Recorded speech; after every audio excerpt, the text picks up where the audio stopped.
नमस्कार। तो अखिलेश यादव के जाने के बाद से यहाँ पर पूरा कुशीनगर विधानसभा में क्या समीकरण में बदलाव हो सकता है, इस समय हमारे साथ बंटी राव हैं।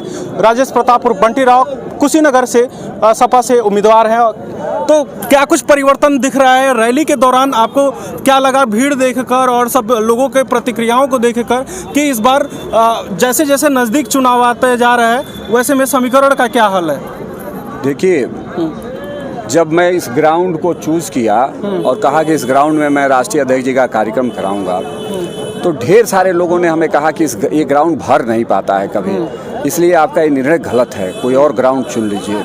हमने कहा कि अब गलत निर्णय जो भी हो, लेकिन मैं अपने कुशीनगर की जनता और अपने साथियों पर मुझे भरोसा है कि इस ग्राउंड में कहीं जगह नहीं। ग्राउंड के अलावा देखा गया कि बालकनी वगैरह भी पूरा भरा हुआ, पूरा स्टेडियम भरा था। स्टेडियम के छतों पे लोग बैठे थे, बाहर खड़े थे, अगल बगल के घरों पे खड़े थे, यहाँ तक कि तमाम लोग विधायक जी के घर पे भी चढ़ गए थे। तो आप चुनाव के कुछ दिन रह गए हैं, गिने कुछ घंटे रह गए हैं, तो धड़कनें भी बढ़ गई होंगी आपकी? नहीं, मेरा धड़कन इसलिए नहीं बढ़ा है कि मेरी धड़कन तो यहाँ की जनता है।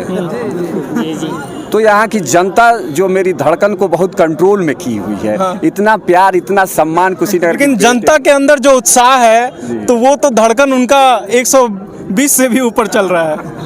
काफी ज्यादा उत्साह, देखे कुर्सियां भी टूट रही थी। जैसे जब बड़ा रेस होता है, तो धावक जब उस रेस को कंप्लीट करने वाला होता है तो पूरी ताकत लगाता है, तो उसमें धड़कन बढ़ता है। तो अखिलेश जी के आने के बाद से क्या लगता है कि आपके मुहिम को एक जोड़ जो मिलना चाहिए वो मिल पाया? संतुष्टि? बिल्कुल, मेरे नेता ने जो मुझे सम्मान दिया, इस जिले में 3 सभाएं हुई और एक सभा मेरे लिए नेता ने किया। ये सम्मान मेरे नेता का अपने इस कार्यकर्ता के प्रति है, और जो सम्मान नेता ने दिया उससे एक बहुत बड़ा माहौल खड़ा हुआ। और जितने लोग आए थे, हमें लग रहा है कि किसी गांव, किसी टोले, किसी पूर्वे के लोग ऐसा नहीं थे कि न आए हों। पूरी विधानसभा के एक छोटे छोटे टोले से भी लोग आए हुए थे। तो ये एक बहुत बड़ा संदेश गया है, और ये संदेश 3 दिन में तूफान बन जाएगा। आपके ठीक विपक्ष में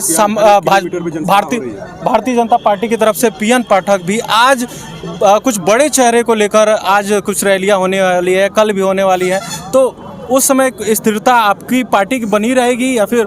देखिए, जो बड़े नेता उनकी सभा कर रहे हैं, जरा वहाँ चले जाइएगा। उससे बड़ी सभा मैं अपनी नुक्कड़ सभाओं में कर रहा हूँ। और जो नेता हैं जिनको आप बड़े नेता कह रहे हैं, जिस दिन बंटी राव विधानसभा में चले गए, वो सारे चेहरे बंटी राव के पीछे छोटे हो जाएंगे। बहुत बहुत शुक्रिया।